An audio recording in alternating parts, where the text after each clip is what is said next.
Subscribe कीजिए हमारे channel English tutorials आशीष sir को और इस बेल आइकन को प्रेस कीजिए ताकि आप पा सकें हमारे चैनल की लेटेस्ट वीडियोस की नोटिफिकेशन सबसे पहले।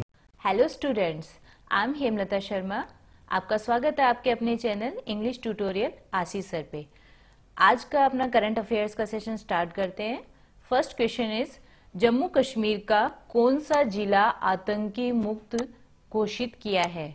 जम्मू कश्मीर का कौन सा जिला आतंकी मुक्त घोषित किया है? वो घोषित किया गया है वहां के जो डीजीपी हैं मिस्टर दिलबाग सिंह के द्वारा। ध्यान रखिएगा, जम्मू कश्मीर के फिलहाल जो डीजीपी हैं मिस्टर दिलबाग सिंह के द्वारा वहां का जो बारामूला डिस्ट्रिक्ट है उसको आतंकी मुक्त घोषित किया है। क्लियर है? बारामूला डिस्ट्रिक्ट है जम्मू कश्मीर में, आतंकी मुक्त घोषित किया गया है। नेक्स्ट क्वेश्चन, हाल ही में अंतरिम वित्त मंत्री के रूप में, क्वेश्चन है अंतरिम वित्त मंत्री के रूप में किसे नामित किया गया है? अपने जो वित्त मंत्री है अरुण जेटली, उनके शारीरिक अस्वस्थता के कारण वो यूएसए गए हुए हैं, इसलिए उनका जो पद है या उनका जो मंत्री का पद है, उनका जो डिपार्टमेंट है अभी फिलहाल वो सौंपा गया है पीयूष गोयल जी को, जिनके पास ऑलरेडी कोयला डिपार्टमेंट है। तो अंतरिम वित्त मंत्री के रूप में किसे नामित किया गया है? पीयूष गोयल को। Next question, question number third, yes bank का एमडी व सीईओ किसे बनाया गया है? यस बैंक का एमडी व सीईओ बनाया गया है रवनीत सिंह गिल को, जो अपना पद 1 मार्च से पहले अपने पद पर आ जाएंगे। और वर्तमान में जो यस बैंक के एमडी व सीईओ है मिस्टर राणा कपूर, जिनका कार्यकाल रहेगा 31 जनवरी तक। वर्तमान में कौन है? राणा कपूर, जिनका कार्यकाल रहेगा 31 जनवरी तक। चलिए नेक्स्ट क्वेश्चन पे आते हैं। वेनेजुएला में अमेरिका ने किसे अपना अंतरिम राष्ट्रपति माना है? ध्यान से सुनिएगा, अभी वेनेजुएला में काफी इकोनॉमिक और पॉलिटिकल क्राइसिस हुआ है और बहुत से क्वेश्चन वेनेजुएला पे पूछे भी गए हैं। तो वेनेजुएला में अमेरिका ने अपना अंतरिम राष्ट्रपति माना है जुआन गाइडो को। ये आज के पेपर की ही फ्रंट न्यूज है। वर्तमान में वहां पे प्रश्न ये अगर ये आए कि वेनेजुएला में वर्तमान में जो राष्ट्रपति हैं तो वो है आपके Nicolas Maduro. Again I am repeating, Nicolas Maduro. Venezuela में वर्तमान में राष्ट्रपति के पद पर कौन है? Nicolas Maduro.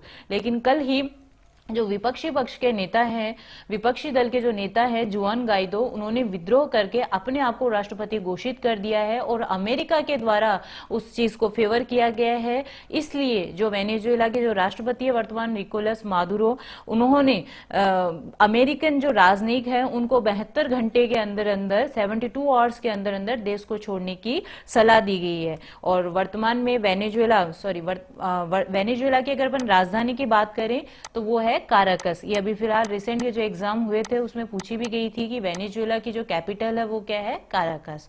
Next question is question number 5, हाल ही में दुनिया का सबसे धनी फुटबॉल क्लब किसे चुना गया है? ये अपने यहाँ जैसे काफी क्रिकेट का काफी क्रेज रहता है, लेकिन जैसे बाहर फुटबॉल के भी काफी क्रेज है, तो ठीक उसी तरीके से फुटबॉल के क्लब बनाए गए हैं।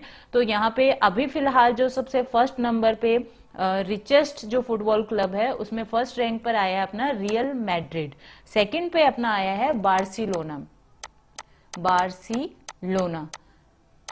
फर्स्ट हो गया आपका रियल मैड्रिड, सेकंड हो गया आपका बार्सिलोना। क्वेश्चन नंबर 6, हाल ही में केंद्रीय सड़क परिवहन मंत्री नितिन गडकरी, एक क्वेश्चन तो अपना यही कंप्लीट हो जाता है कि वर्तमान में केंद्रीय सड़क परिवहन मंत्री कौन है? नितिन गडकरी। उन्होंने जम्मू कश्मीर के कठुआ जिले में, कौन से जिले में? कठुआ जिले में किस नदी के ऊपर पुल का उद्घाटन किया है? तो अपना आंसर है रावी नदी। सीधा सा आपको याद करना है कि जम्मू कश्मीर का कौन सा जिला है? कठुआ जिला। कठुआ जिले में कौन सी नदी के ऊपर? रावी नदी के ऊपर पुल का उद्घाटन किया है। रावी नदी का अगर अपन बेसिन की बात करें तो रावी नदी का जो बेसिन है वो है इंडिया और पाकिस्तान।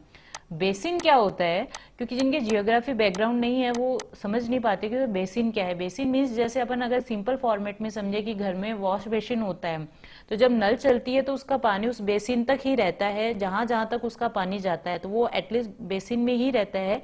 ठीक उसी तरीके से जब नदी बहती है तो उसका पानी किस एरिया तक जाता है, तो जो रावी नदी है उसका उद्गम स्थल होता है हिमाचल के चंबा प्रदेश से, और उसके बाद में यह पाकिस्तान में चली जाती है। तो आपको सीधा सा याद रखना है कि जम्मू कश्मीर के कठुआ जिले में रावी नदी के ऊपर पुल का उद्घाटन किया गया है मिस्टर नितिन गडकरी के द्वारा।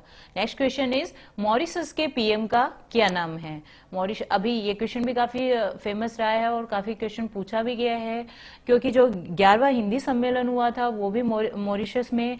और नेक्स्ट अगर अपन बात करें कि वर्तमान में जो पीएम है वो परविंद्र जगन्नाथ है, और इसको क्यों बार बार में रिपीट किया जा रहा है? रिपीट इसलिए किया जा रहा है कि जो अपना वर्तमान में अभी कल के सेशन में जो मैंने अपना क्वेश्चन डाला था कि 15वां प्रवासी भारतीय दिवस सम्मेलन हुआ है जो 21 से 23 जनवरी के बीच में हुआ है। कहां पर हुआ है? वाराणसी में हुआ है।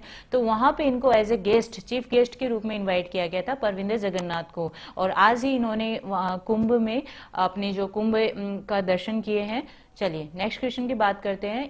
क्वेश्चन नंबर 8, इंडिया को ग्लोबल टैलेंट कॉम्पिटिटिव इंडेक्स में कौन सी रैंक प्राप्त हुई है? इंडिया को ग्लोबल टैलेंट कॉम्पिटिटिव इंडेक्स में कौन सी रैंक प्राप्त हुई है?